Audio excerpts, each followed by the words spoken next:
आइए मित्रों देखते हैं group terms of collective nouns. जैसा कि पिछले वीडियोज की सीरीज चल रही है, सारे के सारे अरिहंत के ग्रुप टर्म्स जो कि सभी प्रतियोगी परीक्षाओं के लिए रामबाण का काम करते हैं। इंग्लिश तारनहार है, आप सबको पता ही है। बिना अंग्रेजी की अच्छी जानकारी और हिंदी की अच्छी जानकारी के किसी भी प्रतियोगी परीक्षा को पास करना असंभव काम है। गणित के 2-4 प्रश्न अगर छूट भी जाते हैं तो उसकी पूर्ति अंग्रेजी या हिंदी से होती है, इसलिए अंग्रेजी और हिंदी को कतई हल्के में ना लीजिएगा और बढ़िया तैयारी करिएगा और पुलिसमैन बनिएगा या एसएससी पास करके कोई क्लर्क बनिएगा या एनडीए पास करके सेना में अधिकारी बनिएगा। आइए देखते हैं। चैनल आपके लिए उपयोगी है तो सब्सक्राइब अवश्य कर लीजिएगा, और अगर उपयोगी नहीं है तो छोड़ के जा भी सकते हैं, नाच गाना भी देख सकते हैं। देखिएगा, बाणों के समूह को, एरोज जो बाण होते हैं उनके समूह को हम पोज कहते हैं। बाणों के समूह को हम POSS पोज कहते हैं, और बाणों के ही समूह को हम क्वेवर भी कहते हैं। नोट कर लीजिएगा, स्क्रीनशॉट लीजिएगा। बाणों के समूह को हम पोज या क्वेवर कहते हैं, और नावों के समूह को फ्लोटिला कहते हैं।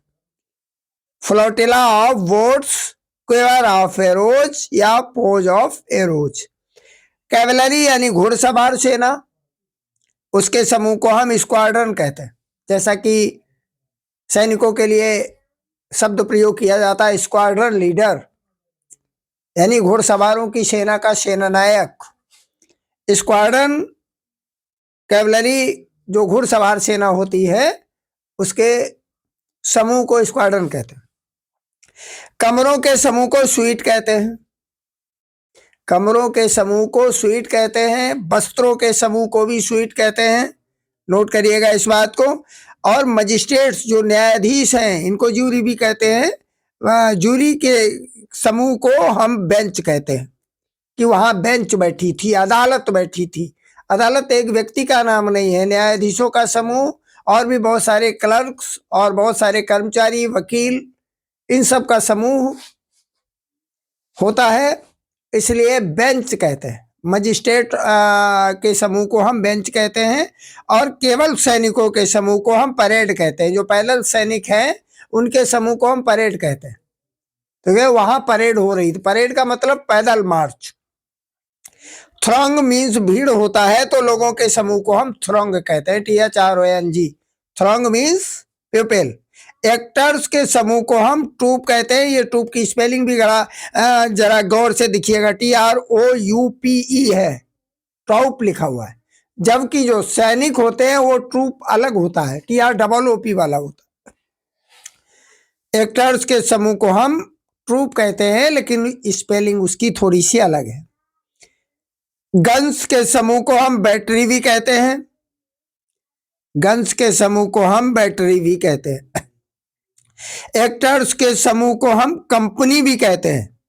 नोटेड बात है, बहुत ही एग्जाम ओरिएंटेड, बिल्कुल प्योरेस्ट वीडियो है। आवश्यक अगर है तो पूरा सुनिएगा, 2-3 बार सुनिएगा, मल्टी टाइम सुनिएगा और इसको नोट करिएगा। एक्टर्स के समूह को हम कंपनी भी कहते हैं, और लोगों के समूह को हम गैदरिंग भी कहते हैं। वैसे गैदर मीन्स इकट्ठा करना होता है, लेकिन उनके समूह को हम गैदरिंग भी कहते हैं। सर्व्स यानी झाड़ियां, उनके समूह को हम स्ट्रॉबेरी भी कहते हैं, स्ट्रॉबेरी।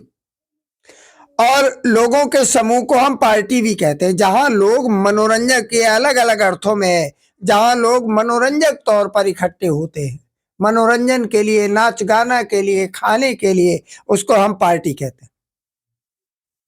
सोल्जर्स के समूह को डिटैचमेंट भी कहते हैं, डिटैचमेंट। डेलीगेट्स कहीं के भी प्रतिनिधि, किसी देश के प्रतिनिधि या किसी विशेष विभाग के प्रतिनिधि, उनको डेलीगेट्स कहते हैं।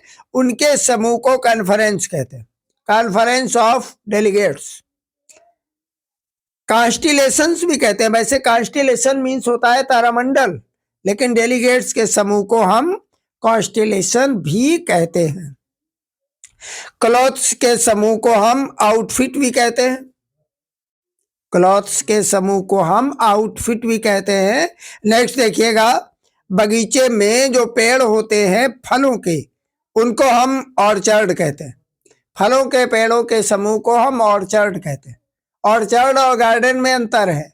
ऑर्चर्ड मीन्स फलों का बगीचा। शिप्स के समूह को या कारों के समूह को हम बेड़ा कहते हैं, फ्लीट, फ्लीट ऑफ शिप्स और कार्स। मर्चेंट्स यानी जो व्यापारी वर्ग है, उनके समूह को हम सिंडिकेट कहते हैं। बहुत बार आपने सिंडिकेट सुना होगा और सिंडिकेट का हिंदी अर्थ आपको नहीं पता होगा, आज पता चल जाएगा। सिंडिकेट मीन्स होता है ए ग्रुप ऑफ मर्चेंट्स, व्यापारियों के समूह को हम सिंडिकेट कहते हैं।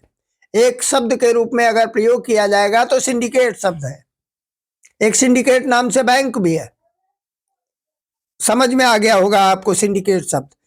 कमीशन ऑफ इंक्वायरी यानी जांच पड़ताल के लिए जो लोगों का समूह है उसको हम कमीशन कहते हैं। किसी पे मुकदमा होता है तो कमीशन आता है जांच के लिए, उसको हम कमीशन कहते हैं। कमीशन ऑफ इंक्वायरी, जांच पड़ताल के लिए नियुक्त किए गए लोगों के समूह को हम कहते हैं कमीशन। प्यूपिल, कहीं अगर लोग इकट्ठे बैठ करके कहीं मीटिंग या सभा के लिए एकत्रित होते हैं उसको हम असेंबली कहते हैं, एन असेंबली ऑफ प्यूपिल। इसके बाद में एनिमल्स और प्लांट्स, इन दोनों के ही समूह को हम जेनस भी कहते हैं। इन दोनों के समूह को हम जेनस शब्द से भी पुकारते हैं। नेक्स्ट देखिएगा, स्काउट बॉयज हैं, जो स्काउट के लड़के हैं, उनके समूह को हम जैम्बोरी कहते हैं।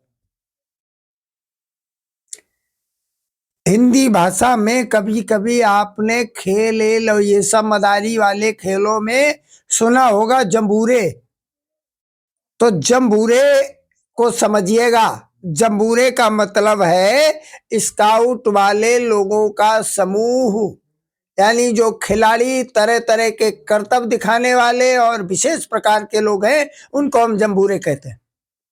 बहुत ही महत्वपूर्ण वीडियो है, चैनल को सब्सक्राइब कर लीजिएगा और बहुत अच्छी तैयारी आपकी हो जाएगी। बहुत अच्छा इंग्लिश वोकेबुलरी आपको हमारे चैनल पे मिलेगा। हिंदी के भी बहुत प्ले लिस्ट पे जाके आप सुन सकते हैं, उपयोगी है। जंबूरे शब्द समझ में आ गया होगा। अब देखिएगा, वर्शिपर्स, मंदिरों में, चर्चों में या कहीं भी पूजा करने वाले एक साथ लोग हैं, उनको हम कांग्रीगेशन कहते हैं। कांग्रीगेशन मीन्स वर्शिपर्स का समूह, पुजारियों का समूह, पादरियों का समूह, उनको हम कहते हैं कांग्रीगेशन। टज ऑफ हेयर, बालों की जो लट होती है उसको हम टज भी कहते हैं। वैसे तो लॉक होता है LOC के, लेकिन टज भी कहते हैं उसको। हेयर्स के समूह को हम टज भी कहते हैं।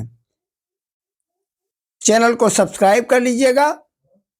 बहुत ही विशेष प्रकार की जानकारी आपको हमारे चैनल पर मिलेगी, जो कि सारी की सारी एग्जाम ओरिएंटेड होगी और छोटी ही नहीं बड़ी बड़ी परीक्षाओं के लिए आपको तैयार करेगी। वीडियो पूरा सुनने के लिए बहुत बहुत धन्यवाद। जय हिंद।